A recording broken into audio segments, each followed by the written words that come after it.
इति पिसो भगवारहं सम्मा सम्बुद्धो विद्याचरण संपन्नो सुगतो लोकविदो अनुत्तरो पुरीशधम्मसारथि सत्था देवमनुसारं बुद्धो भगवाति। संपूर्ण दुःखमुक्त तथागत सम्यक संबुद्ध, समग्र मानवजातीला दुःखमुक्त करणारा तथागतांचा पवित्र सन्मार्ग बौद्ध धम्म, तथागताच्या सद्धम्माचा प्रचार आणि प्रसार करणारा तथागत निर्मित पवित्र भिक्खू संघ बोधिसत्व डॉक्टर बाबासाहेब आंबेडकर या संपूर्ण रत्नांना त्रिबार अभिवादन करतो। आज वर्षाभासातील महान पुण्यवान धम्मपर्वामध्ये आपल्या सातवाहन बुद्धविहारामध्ये उपस्थित आपण सर्व श्रद्धावान उपासक आणि उपासिकांनो, वर्षाभासातील धम्मसंस्कारामध्ये आपले पुण्यकर्म संपादित होण्यासाठी जो आपण ग्रंथ ऐकत आहात, तो ग्रंथ म्हणजे जम्बूद्वीपातील आदर्श स्त्रीरत्न या ग्रंथातील 4थ्या क्रमांकाची धम्मकथा आज आपण बघण्याचा प्रयत्न करणार आहोत। आज जी धम्मकथा आहे ती धम्मकथा एका सोनार कन्याची आहे। सोनाराची मुलगी जी होती त्या सोनार कन्येनं कशा पद्धतीने तथागत सम्यक संबुद्धाच्या सद्धम्माला समजून घेतलं, समजून घेऊन तो सद्धम्म चिंतनामध्ये कशा पद्धतीने आणला, उतरवला आणि त्या चिंतनाच्या द्वारा कशा पद्धतीने आपल्या मनाला जिंकलं आणि जिंकून ती आपल्या संपूर्ण दुःखातून मुक्त झाली, अर्हत कशा पद्धतीने झाली हे आपण बघण्याचा आज प्रयत्न करणार आहोत। सोनार माता ही राजगृहाची आहे आणि राजगृह पूर्वीचं राजगीर, आताचं ते राजगृह। राजगृह ही सिद्धार्थ गौतमाने तपश्चर्येसाठी स्वतःहून निवडलेलं शहर। राजगृह तथागत सम्यक संबुद्धांचे अनेक असे वर्षावास राजगृहातील आहेत। राजगृहामध्ये अनेक अशा कुलीन कन्या स्त्रिया तथागत सम्यक संबुद्धाच्या सद्धम्माला ऐकून श्रद्धाभावनेनं त्या संघामध्ये सम्मिलित झालेल्या आहेत। त्यापैकी ही एक सोनार कन्या आहे। आपण मागच्या भागामध्ये 3 नंबरची एक धम्मकथा पाहिली होती। त्या 3 नंबरच्या धम्मकथेमध्ये खेमा जी आहे ही राजा बिंबिसाराची पत्नी आहे। म्हणजे ही खेमा दुसरी धम्मदिना नावाची भिक्खुणी, तिसरी पारधी समाजातील एक भिक्खुणी आहे। पारधी समाज बघा, पारधी समाजातली तिचं नाव आहे चापा। पुरोहित म्हणजेच ब्राह्मणांची कन्या मुलगी, तिचं नाव आहे भद्र कुंडलकेसा। म्हणजे खेमा, चापा, भद्र कुंडलकेसा, सोनार माता आणि धम्मदिना। आतापर्यंत ज्या 4 आपण कथा पाहिल्या त्या 4 कथेतल्या 2 ह्या राजगृहातल्या आहेत। पुढच्या काही भागांमध्ये आपण या सगळ्याच कथा बघणार आहोत। म्हणजे असं आपल्या लक्षात येईल की भिक्खुनी संघामध्ये सम्मिलित झालेल्या सगळ्या स्त्रिया ह्या वेगवेगळ्या जाती धर्मातल्या पंथातल्या होत्या। वेगवेगळ्या जाती धर्मातल्या पंथातल्या स्त्रियांनी तथागत सम्यक संबुद्धांचं तरुण वयात प्रवचन ऐकलं, विवाहानंतर प्रवचन ऐकलं। काही तरुण वयातच भिक्खुणी झाल्या आणि काही विवाहानंतर सुद्धा भिक्खुणी झाल्या, असं आपल्या वारंवार लक्षात पुढच्या काही उदाहरणामध्ये येणार आहे। ही सोनार माता सुद्धा अतिशय रूपवान आहे आणि अतिशय गुणवान आहे. सोनार माता म्हणू शकता तुम्ही किंवा सोनार कन्या म्हणू शकता तुम्ही. ती सुंदर असल्यामुळे तिचं नाव शुभा असं ठेवण्यात आलं होतं. शुभा, शुभा माता, भिक्खुनी शुभा किंवा शुभा माता. राजगृह हे नगर बुद्ध काळात आणि आजही तथागत सम्यक संबुद्धाच्या धम्माचं चिंतन करणारं शहर म्हणून प्रसिद्ध आहे. या राजगृहामध्ये बोधिसत्व सिद्धार्थ गौतमाचा सहवास आहे आणि या राजगृहामध्ये सम्यक संबुद्धांचाही सहवास आहे. आपण अनेक वेळेस राजगृहाची महती ऐकलेली आहे. मागच्या काही उदाहरणामध्ये सुद्धा आपण आषाढी पौर्णिमा बघत असताना त्यामध्ये राजगृहामध्ये काय काय झालं या सगळ्या गोष्टी आपण ऐकलेल्या आहेत. त्यामुळे राजगृह हे अतिशय महत्त्वाचं आहे. आता राजगीर, 7 पर्वतांनी येळलेल्या या शहराला राजगीर असं म्हणायचे आणि अत्यंत रमणीय, अत्यंत निसर्गाच्या कुशीत वसलेलं हे शहर असल्यामुळे सिद्धार्थ गौतमाने त्या शहराची निवड केलेली आहे. इकडे तिकडे ते गेले नाहीत. म्हणजे अशा सुंदर निसर्गरम्य वातावरणात जाऊन त्यांनी साधना करण्याचं ठरवलेलं होतं. याच राजगृहाची ही शुभा माता आहे किंवा भिक्खुनी शुभा आहे. या राजगृहामध्ये एक सोनार परिवार होता. सोनार परिवार, आता जर आपण सोनार परिवार म्हटलं तर सोनार ही जात झाली, बरोबर आहे. तर पूर्वीच्या काळी जे काही लोक काम करायचे त्या कामाच्या वरून त्यांना तशा पद्धतीनं ओळखल्या जायचं, कामाच्या पद्धतीनं त्यांना ओळखल्या जायचं आणि नंतर ते कामच पुढे चालून जातीचा प्रकार झालेत. मग ही सोनार घराण्यामध्ये जन्मलेली अतिशय सुंदर एक कन्या होती आणि ती सुंदर असल्यामुळे तिचे नाव शुभा असे ठेवण्यात आले. तथागत सम्यक संबुद्ध आपल्या पूजनीय भिक्खू संघासमवेत राजगृहाला वारंवार जायचे.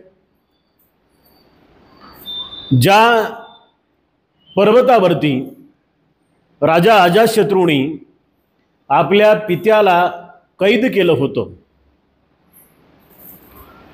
आजही आता ते खंडर आहे, तिथं काहीच नाही आहे. एक शेतीमध्ये फक्त असे 2-4 पडलेल्या भिंती दिसतात. त्याला बिंबिसाराचा कैदखाना असंही म्हणतात किंवा राजा अजातशत्रूनं बिंबिसाराला ज्या कैदेमध्ये ठेवलं ते कैदीचं ठिकाण. तर त्या पर्वत, आता तो मोठा पर्वत होता त्यावेळेस.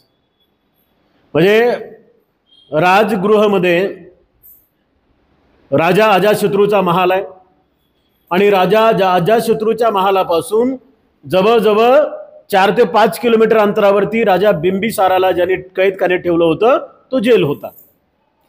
म्हणजे शहराच्या मुख्य दरवाजापासून जवळजवळ 5 ते 6 किलोमीटर अंतरावरती त्या काळचे विहार राहायचे.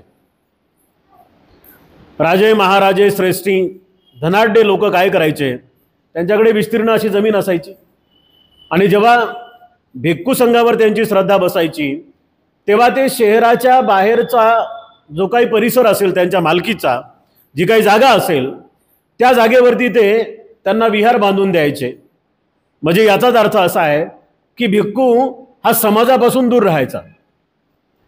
आजचा जर भिक्खू आपण पाहिला तर तो समाजाशिवाय जीवन जगू शकत नाही अशी परिस्थिती आहे, बरोबर आहे. परंतु त्या काळच्या भिक्खूंची व्यवस्था हे राजे महाराजे कसे करायचे, तर राजे महाराजे त्या काळच्या भिक्खूंसाठी एक कमिटी नेमायचे. आता मोठे मोठे राजे राजवाडे, काल परवा एक लग्न झालं बघा धीरूभाई अंबानीच्या, नाही काय त्याचं नाव, मुकेश अंबानीच्या पोराचं ना, मुलाचं. हा, तर तुम्ही जर ते लग्न पाहिलं यूट्यूबला वगैरे तर त्या यूट्यूबच्या सगळ्या व्हिडिओमध्ये असं आपल्याला दिसतंय भारतातले सगळ्यात श्रीमंत लोक त्यांनी जमिनीवर बसवले होते. जे काय मोठे मोठे ॲक्टर आहेत, करोडपती आहेत, मोठमोठे TV स्टार आहेत, ते वाढत होते त्याच्या लग्नात. त्याच्या लग्नात ते वाढत होते. म्हणजे याचा अर्थ असा आहे की हे मोठे मोठे लोक किंवा श्रीमंत धनाढ्य लोक, व्यापारी लोक काय करतात, तर त्यांच्या पाहुण्यांमध्ये कुठल्याही गोष्टीची कमतरता भासू नये यासाठी ते कमिट्या नेमतात. तर आपणही कुठल्याही कार्यक्रमामध्ये कमिट्या नेमत असतो ना, एक समित्या तयार करत असतो.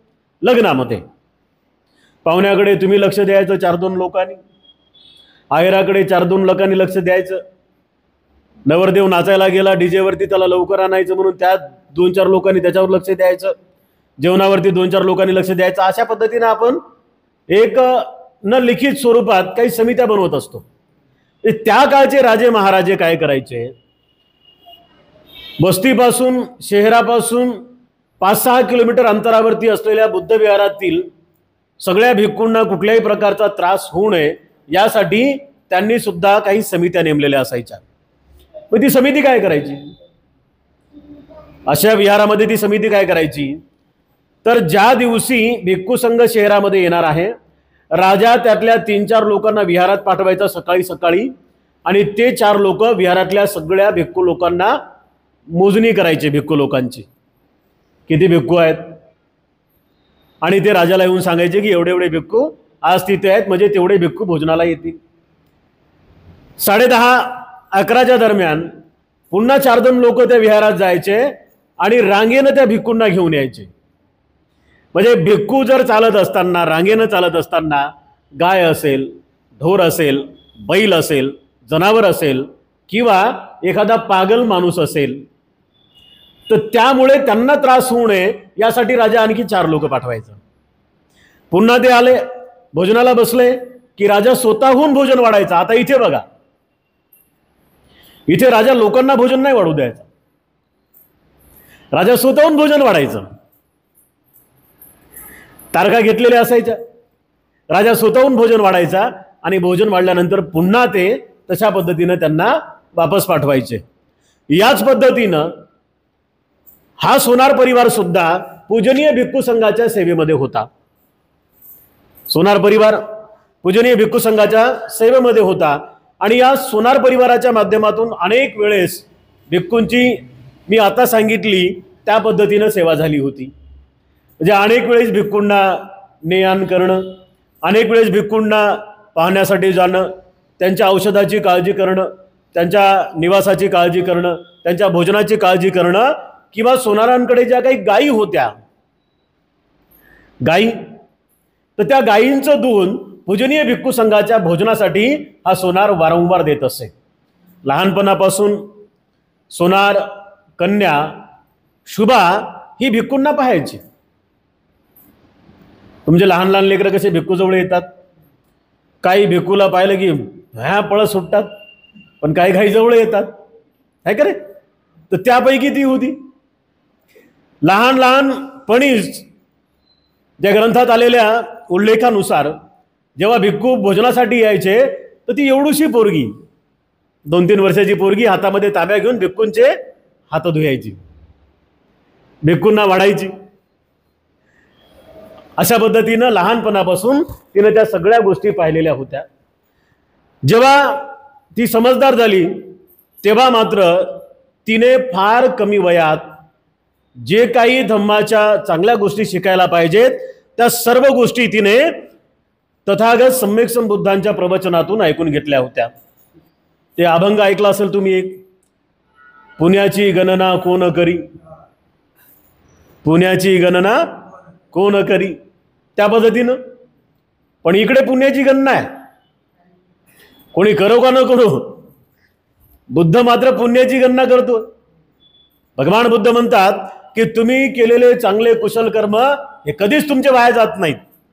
हिचे सुद्धा ते लहानपणापासूनचे केलेले तिचे कुशल कर्म तिच्या कामी आले.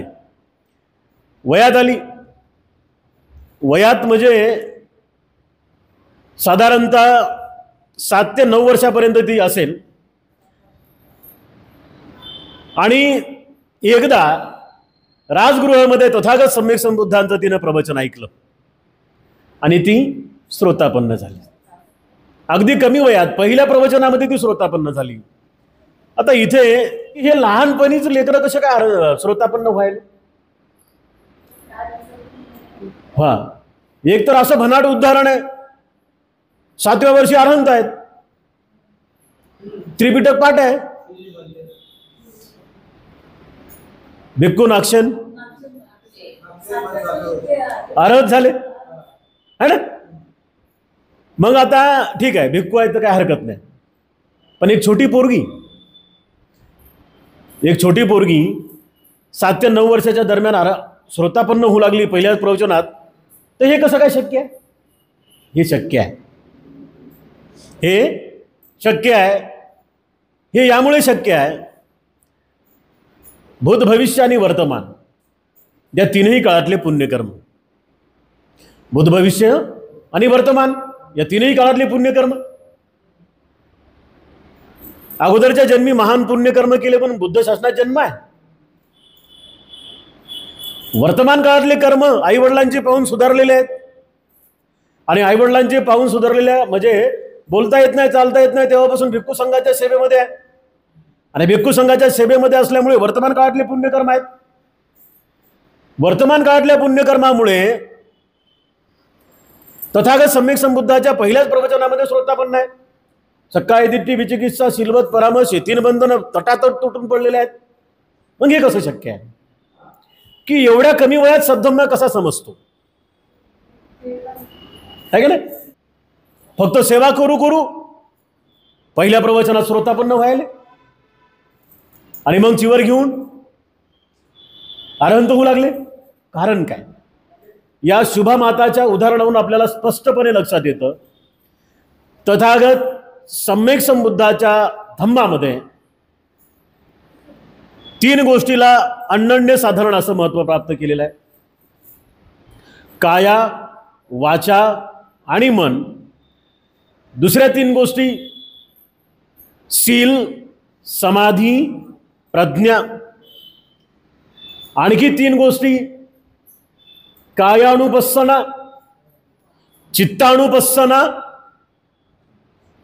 आणि म्हणजे कायानुपස්සना, चित्तानुपස්සना, धम्मानुपස්සना. कायानुपස්සना, चित्तानुपස්සना, धम्मानुपස්සना. ह्याच्या जोड्या आहेत 3-3च्या जोड्या, 9 धम्मस्कंद. आणि या 9 धम्मस्कंदाचा अभ्यास जर हे 7-7 वर्षाचे मुलं करू लागले, मुली करू लागल्या, तर याचं कारण काय? याचं कारण एकच आहे की त्यांच्या आई वडिलांनी त्यांना दिलेल्या संस्काराच्या माध्यमातून आई वडीलच त्यांची प्रॅक्टिस करून घेत आहेत, सराव करून घेत आहेत. मग इथे सराव कसा आहे? सराव असा आहे की भिक्खू आले ना, मग जा भिक्खूंची सेवा करा. भिक्खू आले ना, त्यांना भोजन द्या. भिक्खू आले ना, त्यांच्यासोबत चर्चा करा. अशा पद्धतीनं मग श्रद्धेचं रूपांतर, आवडीचं रूपांतर श्रद्धेमध्ये झालं. आवडीचं रूपांतर श्रद्धेमध्ये झालं. आणि मग श्रद्धा जशी जशी उदयास आली तेव्हा शीलाचं महत्व समजलं. शील पालनाच्या महत्वामुळे समाधीचा अभ्यास झाला आणि समाधीच्या अभ्यासामुळे चित्ताची एकाग्र अवस्था झाली, ज्याला तुम्ही प्रज्ञाप्राप्त चित्त म्हणता. आणि त्यालाच बुद्धिझम मध्ये श्रोतापन्न ही अवस्था प्राप्त करणे होय. सरळ साधं सोपं. श्रोतापन्न तर ऐकण्यासाठी जरा मोठा शब्द असेल, पण साऱ्यात महत्वाचं आहे की सरावा अंती.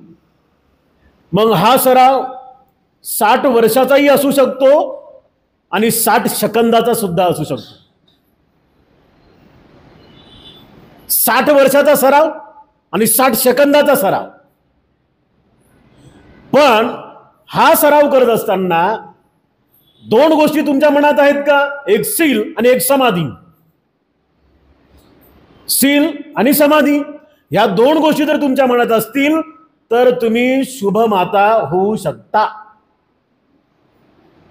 ही मुलगी अत्यंत कमी वयामध्ये जेव्हा तथागत सम्यक संबुद्धांचं प्रवचन ऐकते आणि प्रवचन ऐकल्याबरोबर ती श्रोतापन्न होते, आजूबाजूचे भिक्खू तथागत सम्यक संबुद्धांना प्रश्न करतात की हे कसं काय शक्य आहे?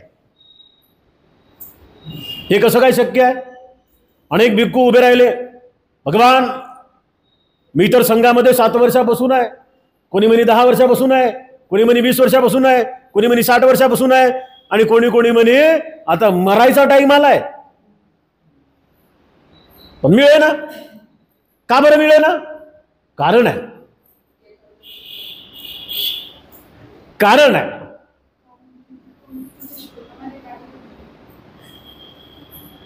कारण एकच आहे की चित्त एकाग्र होत नाहीये. दुःख मुक्तीच्या मार्गातला सर्वात मेन अडथळा है ना. आम्हाला तुम्हाला सगळ्यांना दुःख सारखे आहे. दुःख सारखेच आहे. भिक्षूंना जे दुःख होतात ते उपासक उपासिकांना दुःख होतात, सारखेच आहेत. फक्त व्यवहारामध्ये थोडासा बदल आहे. आमच्या आध्यात्मिक लेवलचे दुःख आहेत, तुमचे पारमार्थिक लेवलचे दुःख आहेत. शरीराच्या संदर्भात विचार केला तर तुमचेही लौकिक दुःख आहेत आणि आमचे लौकिकच दुःख आहेत. अलौकिक गोष्टीचा विचार केला, लोकोत्तर गोष्टीचा विचार केला तर ते वेगळ्या पद्धतीचे आहेत. तिकडे न जाता लौकिक पद्धतीनं आपण ही शुभ माता भिक्खुनी शुभा हिला समजून घेण्याचा प्रयत्न करूया. तर कुठं जन्मली, कशी जन्मली, काय काम केलं, मेली, बस एवढं न सांगता हिच्यामध्ये असलेल्या क्वालिटीज काय, आपला उद्देश काय. आपण रोज 1 तास 1.5 तास यासाठीच बसू लागलो की आम्हाला जेव्हा आमच्या विहारामध्ये पौर्णिमेच्या निमित्तानं, अष्टमीच्या निमित्तानं, अमावस्येच्या निमित्तानं जेव्हा उपोषक शिबिर होईल, साधनेचं शिबिर होईल, तेव्हा त्या साधनेच्या शिबिरामध्ये 5-6 तासामध्ये किमान 15 मिनिटं तरी त्या चित्ताच्या अवस्थेला आम्ही प्राप्त झालो पाहिजे. तुम्ही नुसते बसले ना, त्या पवित्र दिवशी येऊन तुम्ही विहारात डाव्या हातावर उजवा हात ठेवून नुसते बसले तरी तुमचे पुण्यकर्म आहे. नुसते बसले तरी म्हणजे ती चित्ताची अवस्था सोडूनच द्या. आपलं ध्येय तेच आहे. तुमचं आमचं ध्येय तेच असलं पाहिजे.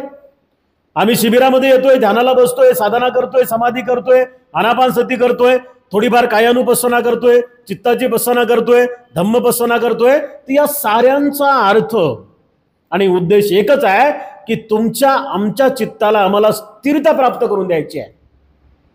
आणि ते शक्य आहे. कठीण नाही ते. ही पोरगी जर 7 वर्षात जर हे करू शकते तर आम्ही काय करू शकत नाही? करू शकतो. पण त्यासाठी सगळ्यात महत्वाची गोष्ट आहे की वारंवार आपल्या शरीराला आणि चित्ताला आपल्याला सतर्क ठेवावं लागेल. बघा मी म्हणत असतो शिकवताना, सतर्क व्हा, सतर्क व्हा, है ना. त्याचं कारणच ते आहे. आणि म्हणून माय माऊल्यांनो, माता भगिनींनो, जेव्हा आपण या शुभा नावाच्या भिक्खुनीची जन्मकथा पाहतो, तिच्या संदर्भातला इतिहास जेव्हा जाणून घेतो, आता सोनाराची मुलगी आहे, सोन्याची काय कमतरता आहे? सोन्याची काय कमतरता आहे? अजिबात नाही. बापाला सांगितलं की वजना एवढं सोनं घाल, घातलं असतं. पण ही सोनाराची कन्या असून सुद्धा वयात येईपर्यंत तिने एकही दागिना तिच्या अंगावरती घातलेला नव्हता. हे तिच्या जीवनाचं वैशिष्ट्य आहे. आता साहजिक आहे. हे कसं होऊ शकते? ज्याच्याकडे साऱ्या गोष्टी आहेत त्याला सोडायला फार सोपं आहे.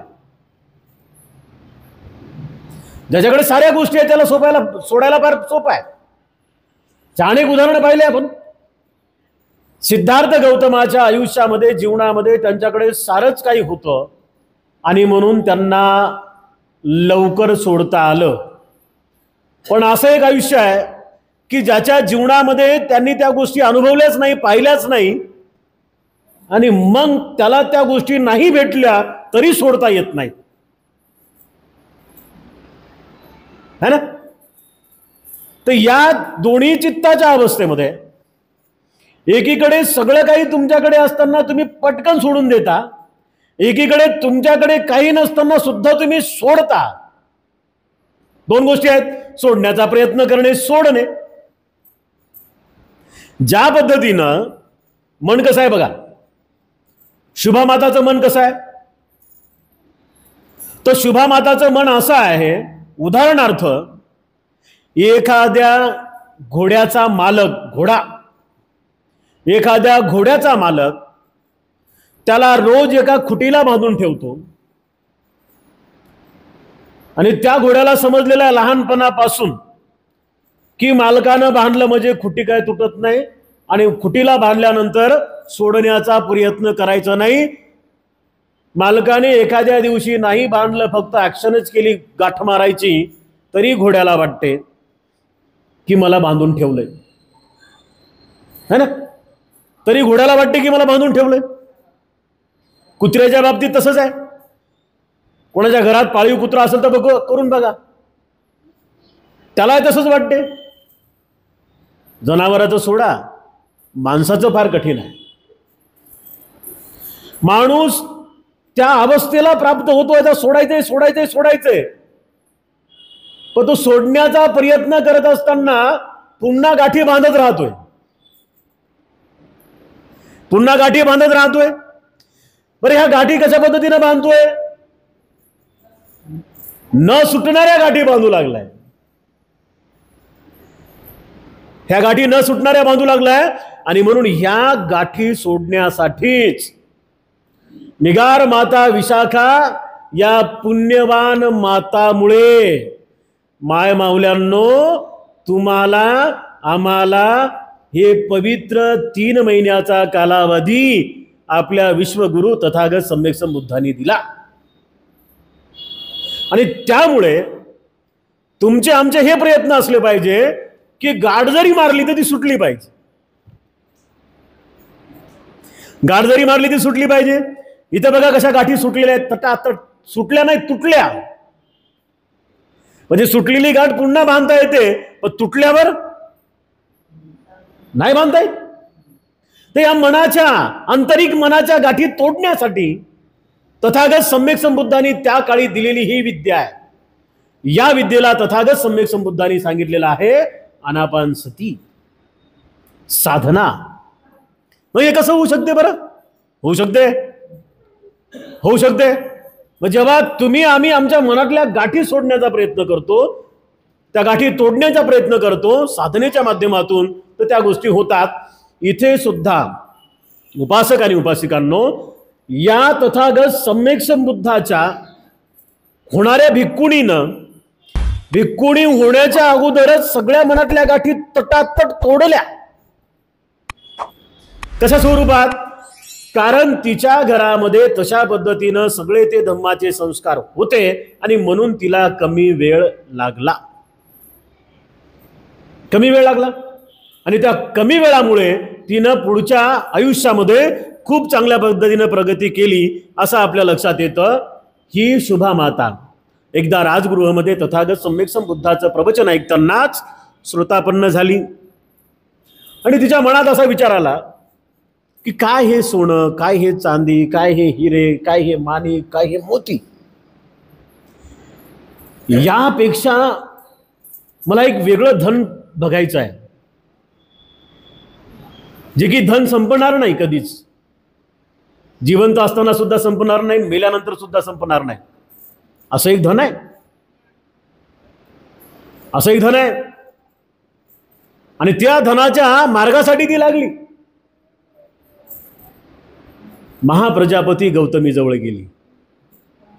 कुणी जर तुम्हाला प्रश्न विचारला, तथागत सम्यक संबुद्धांनी भिक्खुनी संघाची स्थापना केल्यानंतर पहिली कोण भिक्खुनी झाली, तर तुमचं उत्तर असलं पाहिजे महाप्रजापती गौतमी, है ना? महाप्रजापती गौतमी. आणि तिच्या सोबत होत्या आणखी एक होती यशोधरा, है ना? एवढा पुण्यवान महापुरुष या जगामध्ये दुसरा कोणी नाही झाला. तो पुण्यवान महापुरुष म्हणजे तथागत सम्यक संबुद्ध. जिने जन्म दिला तिचाही उद्धार झाला, जिने सांभाळ केला तिचाही उद्धार केला, जी पत्नी म्हणून काही वर्षे सहवासात होती तिचाही उद्धार केला, काका पुतणे मामा आत्या आत्याचे पोहरं सगळ्याचाच उद्धार. कोणी शिल्लक नाही राहिलं उद्धारा वाचून. अशा तथागत सम्यक संबुद्धांच्या भिक्खुणी संघातील पहिली भिक्खुणी म्हणजे महाप्रजापती गौतमी, हिच्याजवळ ही शुभा गेली आणि शुभाने जाऊन त्यांना विनंती केली की आर्याजी काही करा पण मला चिवर द्या. आता त्या काळी एक पद्धत होती, पद्धती फार सुंदर होती. कोणालाही चिवर दिला जायचं नाही. जेव्हा एखादा व्यक्ती, एखादी स्त्री किंवा एखादी महिला, एखादा माणूस जेव्हा भिक्खुनी संघाकडे, भिक्खू संघाकडे जायचा तर तेव्हा भिक्खू त्यांना काही गोष्टीचे प्रश्न विचारायचे. पहिला प्रश्न असायचा, तुमचा विवाह झाला का? हो. दुसरा प्रश्न, तुमच्या पत्नीची परमिशन आहे का? परवानगी. लेकरं आहेत का? हो. मग लेकराची परमिशन आहे का? आई वडील आहेत का? हो. म्हातारे आहेत, मग त्यांची परमिशन आहे का? या सर्वांची परमिशन असल्याशिवाय, परवानगी असल्याशिवाय भिक्खुनी संघामध्ये, भिक्खू संघामध्ये संमेलित करता येत नव्हतं. पण महाप्रजापतीजवळ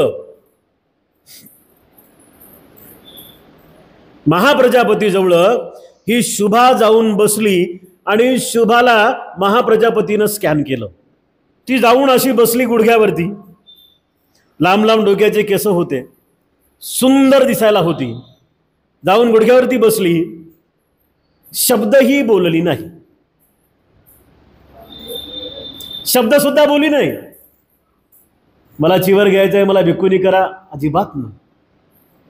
मनातल्या मनात ती विनंती करू लागली की हे महान आर्या, तुने सिद्धार्थ गौतमाला सांभाळले आणि त्या तथागत सम्यक संबुद्धाच्या शासनामध्ये तू प्रथम भिक्खुणी म्हणून मार्ग मिळवला. मी विनंती करते की तू मला दीक्षा द्यावी. मनातल्या मनात बोलली. मी तुम्हाला म्हणत असतो ना की साधना झाल्यानंतर ध्यान सोडताना की मनातल्या मनात आशीर्वाद द्या एकमेकाला, मंगल मैत्री करा. जेव्हा ती अशी मनातल्या मनात म्हणली आणि डोळे उघडून तिने 3 वेळेस वंदन केलं, महाप्रजापती गौतमी शुभाला म्हणाली की आजपासून तू माझी भिक्खुनी. आता इथे बघा, मी तुम्हाला सांगत होतो वरवरच्या काही पद्धती आहेत. एखाद्या भिक्खूकडे गेलात तुम्ही आणि म्हटलं की भाऊ नाही, नवऱ्यासोबत भांडणं झाली, मला भिक्खुनी व्हायचंय, बायकोसोबत भांडणं झाली, मला भिक्खू व्हायचं, असे बरेच फोन येतात आम्हाला. लेकरं खाऊ घालत नाहीत, भिक्खुनी व्हायचंय, भिक्खू व्हायचंय. मनात संसारात मध्ये मन लागेना, भिक्खू व्हायचंय, भिक्खुनी व्हायचंय. हे कारण बुद्धांनी मानलेच नाही. दीक्षा कोणाची व्हायची बरं तेव्हा माहिती आहे का? जे म्हणायचे सब्ब दुःखनी शरणं निब्बानं सच्चीकरण थाय इमं कासावं गहेत्वा पब्बा जे त्वमंग बनते. हा उद्देश ज्या लोकांचा असायचा, सर्व दुःखापासून नष्ट व्हायचंय, सर्व दुःखाला समजून घ्यायचं आहे, सर्व दुःखातून बाहेर यायचं आहे आणि त्यासाठी चिवर द्या असं म्हणणाऱ्या लोकांना चिवर दिला जायचं. काही काही भिक्खू आणि काही काही भिक्खुनी एवढ्या तरबेज होत्या, एवढ्या चाणाक्ष होत्या की समोर बसलेल्या माणसाला त्या क्षणामध्ये स्कॅन करायच्या. त्यातली ही महाप्रजापती गौतमी.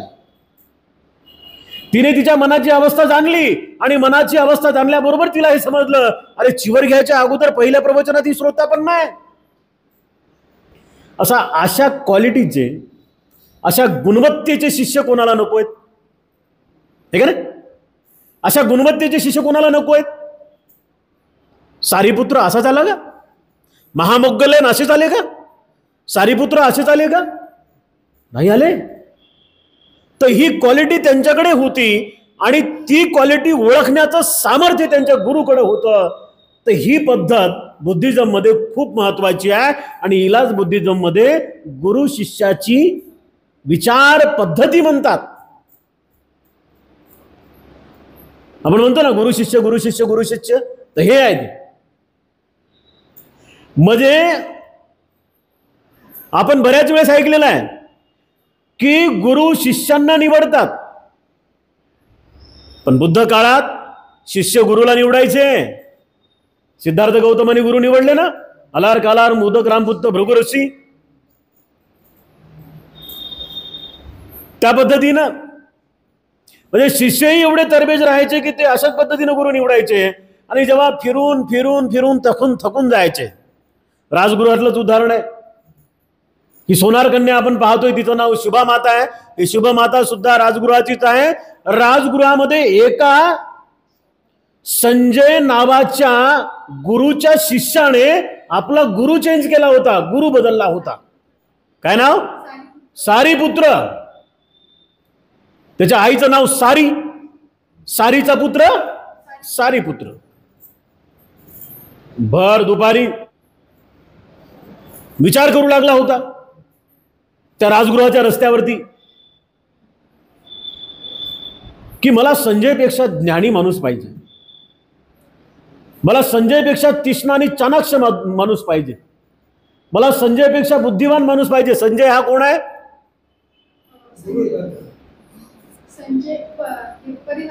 हा, संन्यासी होता आणि सारीपुत्राचा गुरु होता.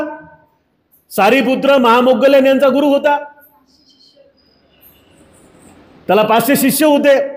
त्या 500 शिष्यांचं नेतृत्व हे दोन त्याचे शिष्य करायचे. बघा, समजून घ्या काही गोष्टी. जेव्हा हा सारीपुत्र त्या राजगृहाच्या रस्त्यावरून चिंतेमध्ये फिरत होता की मला काहीतरी मिळालं पाहिजे, काहीतरी मिळालं पाहिजे, काहीतरी मिळालं पाहिजे, एक तरुण बुद्धाचा शिष्य त्याच्या समोर आला. परिमंडल केलेलं आहे, हातामध्ये भिक्षापात्र आहे, 2 फुटावर नजर आहे.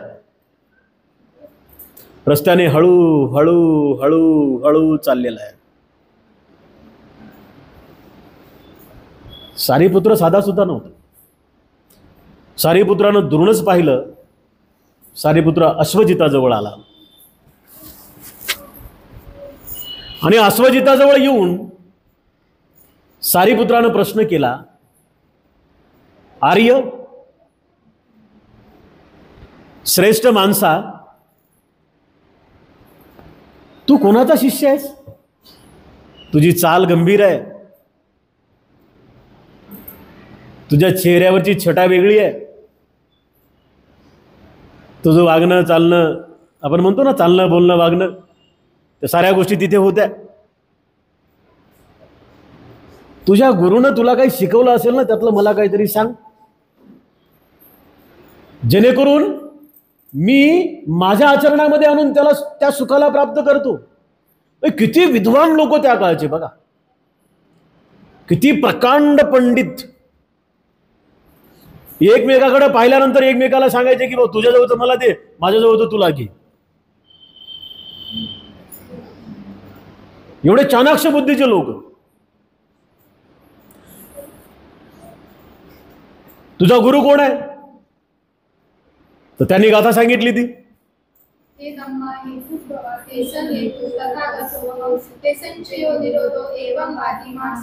अर्थात प्रत्येक घडणाऱ्या कार्याला एक हेतू आहे. हे तथागत शिकवतात. मी त्याच महाश्रवणाचा शिष्य आहे, जे महाश्रवण प्रत्येक हेतूला नष्ट करण्याची शिकवत देतात. ही गाथा म्हणली काय की मी अशा गुरुचा शिष्य आहे की जे गुरु माझ्या प्रत्येक दुःखाच्या कारणाचा शोध घेतात आणि ते बोध मला करून देतात. विचारलं नाही मी येऊ का म्हणून, अश्वजिताच्या सोबतच गेला. सगळं पाहिलं, कुठे भिक्खू संघ आहे, बुद्ध कुठे आहेत, काय सगळ्या गोष्टी पाहिल्या आणि पुन्हा परत आला आणि आपल्या मित्रालाही घेऊन गेला महामोग्गल्यन आणि दोघांनी जाऊन बुद्धत्वाचं शिष्यत्व स्वीकारलं. इथे सुद्धा या शुभा माताच्या या कथेमध्ये तुम्हाला आम्हाला एक बोध लक्षात येतो की ती बसली कुठे? महाप्रजापती समोर आणि एका सेकंदामध्ये तिने स्कॅन केलं. अरे बुद्धाच्या पहिल्या प्रवचनात ही स्त्री ही तरुणी श्रोतापन्न होऊ शकते, तर मग हिची गुरु मी का होऊ नये? असा शिष्य कोणाला नकोय? प्रत्येकाला पाहिजे. बरेच लोक आम्हाला फोन करतात, भंतीजी 3 पोरं आहे, तो एक मस्त शिक्षण करते, चांगला आहे, खूप चांगला आहे, दुसरं कामधंदा करते, जगवते, आणि तिसरं नुसतंच दारू पिऊन पडते, याला घेऊन जा. शिष्य सुद्धा तसा पाहिजे, म्हणजे गुरु सुद्धा तसा मिळते. आणि मग तिची दीक्षा झाली. प्रश्न तुम्हाला असा आहे की शुभा माता यांची गुरु कोण? महाप्रजापती गौतमी. कोण होती? सिद्धार्थ गौतमांची नाही, अनंत झाली पहिलीच. हे महत्वाचं आहे.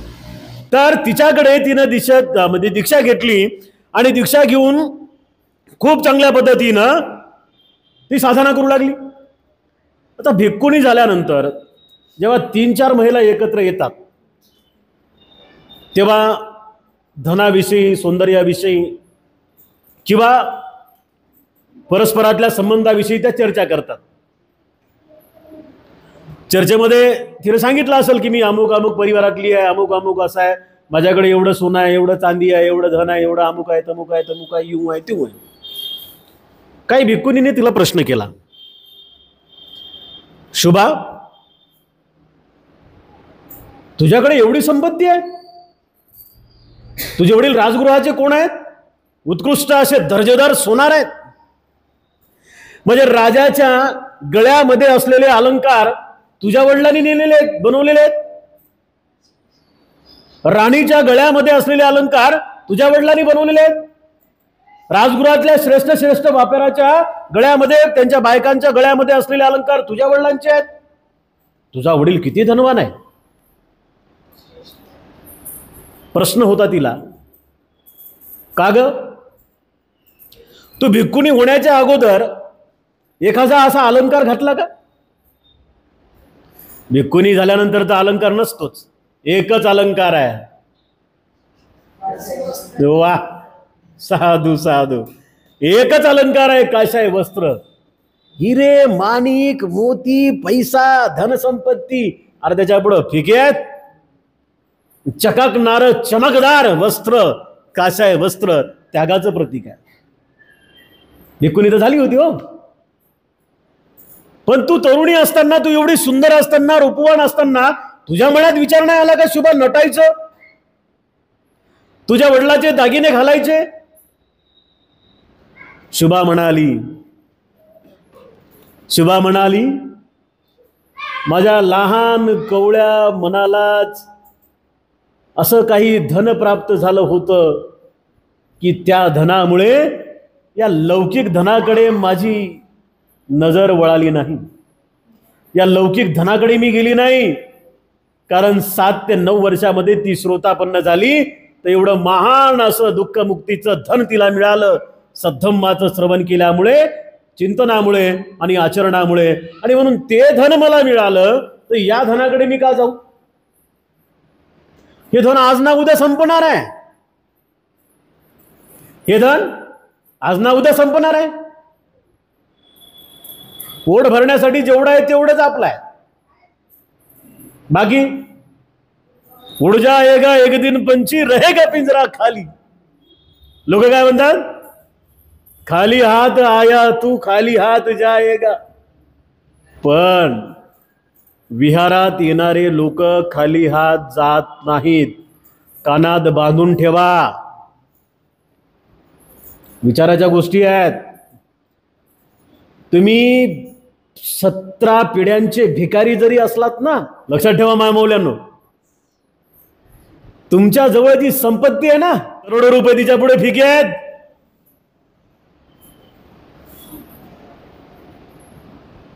खिशात रुपया नसू द्या हो, दानं ददंतु सद्धाय, शीलं रक्षन्तु सबदा, भावना भिरता हुंतु गच्छन्तु देवता गता. करोड़ों रुपयाची अपेक्षा नाही, हजारों रुपयाची अपेक्षा नाही, कुछ नहीं चाहिए. काय म्हणतात बुद्ध? जे द्यायचे, जे देतात ते श्रद्धेनं द्या. आणि ही जी संपत्ती तुम्ही मिळवताय, तर ही संपत्ती 2500 वर्षापूर्वी या तरुणीजवळ होती, जी आता भिक्खुनी झाली होती. आणि तिने उत्तर दिलं होतं, अरे त्या करोडो रुपयाला काय करू? ते सोनं, चांदी, हिरे, माणिक, मोती, पैसा, धन, दागिने, शेती, बाडी, बंगला, रथ, ते माझ्या काय कामाचं? ते मला सुख देणार आहे का? ते मला समाधान देणार आहे का? ते माझ्या मनाची अवस्था स्थिर करणार आहे का? नाही माय माऊल्यांनो. तर इथे मनाची अवस्था स्थिर करते ते म्हणजे धम्म तत्वज्ञान, तुमचं चिंतन, तुमची साधना, तुमचं ध्यान, तुमची आनापानसती. असं बोलल्याबरोबर महाप्रजापती आणखीन आनंदित झाली. मी धन्य झाले, तुझ्यासारखी शिष्या मला मिळाली. ही शुभमाता साधना करू लागली. हिच्याजवळ 3 गोष्टी मिळाल्या हिला. आता आणखी महत्वाचं, चिवर घ्यायच्या अगोदर श्रोतापन्न झाली. चिवर घेतल्यानंतर महाप्रजापतीच्या सानिध्यामध्ये ध्यान मनन चिंतन केल्यानंतर 3 ज्ञानाच्या अवस्था तिने पार केल्या. त्यातलं एक म्हणजे पूर्वजन्माच्या स्मृतीचे ज्ञान तिला मिळाले. म्हणून म्हणतात, एक स्त्री सौपे भारी. असंच नाही आलं? असं झालं कधी? नाही माय, असं नाही आलं. हे असं आलं. ती जर खरं राबली माय माऊली तर ती कोणाच्या बापाला ऐकत नाही. धर्मामध्ये, बरं इकडे नाही म्हणतोय मी असं. तर ही राबली माय माऊली, आणि ही माय माऊली राबल्यामुळे हिला काय प्राप्त झालं? पूर्वजन्मीचे ज्ञान. दुसरी एक गोष्ट झाली, प्राणी जे असतात, प्राणी, तर त्या संपूर्ण प्राण्यांच्या योवण्याचा अभ्यास झाला तिला. प्राणी योवणी, आणि कोणता प्राणी मेल्यानंतर कोणत्या गतीला गेला ती त्या प्राण्याला पाहता क्षणी सांगायची. माणसाचा सोडा, मेलेलं कुत्र, मेलेला बैल, मेलेलं ढोर, मेलेलं गाढव, मेलेलं गध, जे काही तिनं पाहिलं ते पाहता क्षणी ते सांगायची. तिसरी एक अत्यंत महत्वाची गोष्ट तिला प्राप्त झाली, ते म्हणजे आपल्या चित्त मळातले क्षय, काम, क्रोध, मोह, मत्सर, लालसा, उद्वेग, मीपणा, हिंसा, व्रतवैकल्प, अंधश्रद्धा इत्यादी इत्यादी, जे काही मनामध्ये क्लेश असतात, ते क्लेश काही काही लोकांना दिसतात. पण हिला एक ज्ञान प्राप्त झालं, ते म्हणजे माझ्या मनातले सगळे क्लेश मी नष्ट केले, याच्या स्मृतीचं ज्ञान तिला मिळालं. आणि म्हणून बौद्ध धम्मातील भिक्खुणी संघाच्या इतिहासामध्ये शुभा माता, सोनार कन्या भिक्खुणी शुभा माता ही काहीच काळात अर्हत झाली. अगदी कमी वेळामध्ये ती अर्हत झाली, आणि अरहंत होऊन शेवटपर्यंत अनेक भिक्खुनी तिने तयार केल्या, आणि बौद्ध धम्माची पताका राजगृह आजूबाजूच्या खेड्यापाड्यात नेऊन तिनं पसरवली. तर आज माय माऊल्यांनो, आपल्या महान अशा पवित्र वर्षावासाच्या धम्म पर्वामध्ये आपण एक महान अशी महाप्रजापतीची शिष्या, तथागत सम्यक संबुद्धांची भिक्खुणी अर्थात शुभा माता म्हणजेच राजगृहाची सोनार कन्या शुभ माता ही बघितलेली आहे. तर या मातेच्या संपूर्ण गुणाविषयी आपण सतर्क व्हावं, आणि ते गुण तुमच्या आमच्यामध्ये कसे येतील याविषयी आपण प्रयत्न करावा. या महान अशा पवित्र धम्म बलाने आपल्या सर्वांचं मंगल हो. या महान अशा दुःखमुक्तीच्या सिद्धांताने तुम्ही सर्वजण सुखी हो, अशी आपल्या सर्वांप्रती खूप खूप मंगल मैत्री व्यक्त करतो. आणि आजचं धम्म प्रवचन, आजचा धम्म संस्कार या ठिकाणी संपन्न करतो. आपल्या सर्वांचं मंगल हो, आपल्या सर्वांचं मंगल हो, आपल्या सर्वांचं मंगल हो.